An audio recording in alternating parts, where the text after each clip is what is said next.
1965 से लेकर 70 तक जब मैं महाराष्ट्र में था तो मुझे ये देखने को मिल रहा था कि अंबेडकर की चलाई हुई मूवमेंट आहिस्ता आहिस्ता वो फेल होती नज़र आ रही थी। तो उसके फेल्योर के काफ़ी कारण मैंने ढूंढने की कोशिश की, तो मैं इस नतीजे पर पहुंचा कि जिस समाज की गैर राजनीतिक जड़ें मजबूत नहीं होती हैं उस समाज की राजनीति कामयाब नहीं हो सकती है। तो इसलिए मुझे ये दबे कुचले समाज की गैर राजनीतिक जड़ों को मजबूत करना चाहिए। और जब मैं जड़ें देखने लगा तो मुझे जड़ें ही नज़र नहीं आई। तो मुझे लगा ये तो समाज ही रूटलेस है। पहले तो जड़ें बनानी होंगी, फिर इसको मजबूत करना होगा और फिर उस मजबूती का सहारा लेकर तब हमें राजनीति के बारे में सोचना चाहिए, आगे बढ़ना चाहिए। तो इसलिए मेरा ज़िंदगी का बहुत सा समय समाज की गैर राजनीतिक जड़ों को मजबूत करने में लगा। उसमें बामसेफ नाम का एक संगठन बनाकर तो मैंने जो एजुकेटेड एम्प्लॉइज़ थे दबे कुचले समाज के, उनको संगठित किया और उनको संगठित करके दिमाग, हुनर और पैसा, ये 3 किस्म की गैर राजनीतिक जड़ों को बनाया और मजबूत किया। तो मुझे ऐसा लगा कि ये मूवमेंट को कामयाब बनाने के लिए दिमाग का होना ज़रूरी है, हुनर का होना ज़रूरी है, पैसे का होना ज़रूरी है। तो इस तरह से 3 किस्म के जनरेटर बनाकर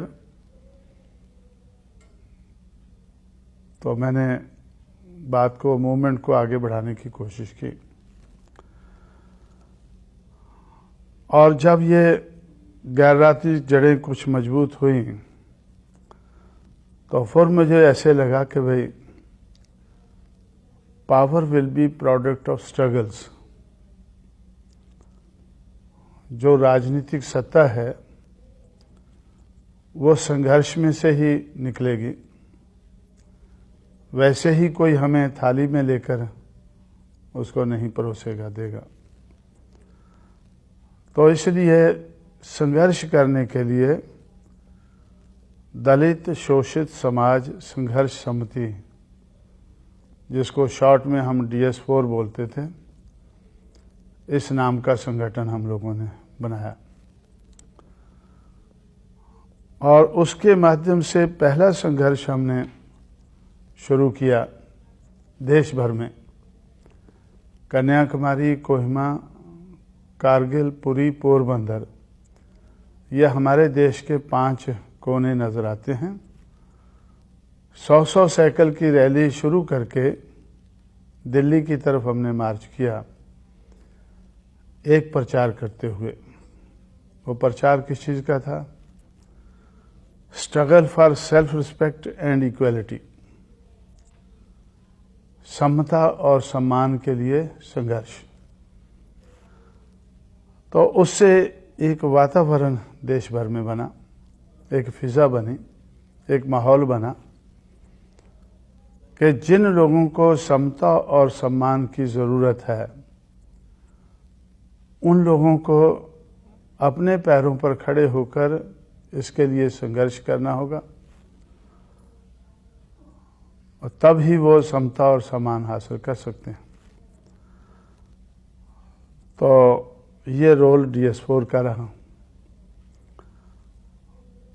उसके बाद हम लोगों ने बहुजन समाज पार्टी बनाई, ये सोच करके कि डेमोक्रेसी में मेजॉरिटी की ज़रूरत होती है। तो मेजॉरिटी तो दलित शोषित समाज की है। अब इसको राजनीति में परिवर्तित करने के लिए बहुजन समाज बनाना शुरू किया और बहुजन समाज की पार्टी बनाना शुरू की। और बहुजन समाज पार्टी बनाकर हम लोगों ने तो दिमाग, हुनर और पैसा के जो जनरेटर बनाए थे उनका इस्तेमाल करके संघर्ष करके राजनीति में आगे बढ़ना शुरू किया। तो बहुत देर तक लोग ऐसा सोचते थे कि इस किस्म के संगठन बनते हैं, थोड़ी देर चिल्लाने के बाद खत्म हो जाते हैं। लेकिन हमने पहले ही ये प्रिकॉशन लिया था कि ये whatever we have to attain, we must be able to sustain। जो हमें हासिल करना है उसको बनाए रखना है। तो इस किस्म का प्रबंध हम लोगों ने किया और मूवमेंट आगे बढ़ती गई। तो मूवमेंट, इसमें जो मूवमेंट बनाने में जो सोच है, विचार है या विचारधारा हम लोगों ने बनाई है, उसमें मुझे बहुत कुछ करना पड़ा है। लेकिन इस विचारधारा को अमल में लाने के लिए मेरे जो शागिर्द हैं, मेरे चेले हैं या जिनको मैंने तैयार किया है, तो वो लोग इसको अमल में लाने के लिए मुझे बड़ी मदद कर रहे हैं। और इस मदद के कारण हम लोग आगे बढ़ रहे हैं। मैंने पढ़े लिखे नौजवान लोगों को ढूंढकर, स्पॉट करके उनको तैयार करना शुरू किया।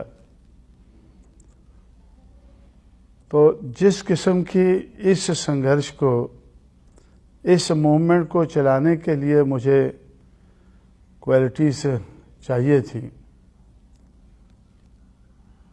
तो दिल और दिमाग की क्वालिटीज,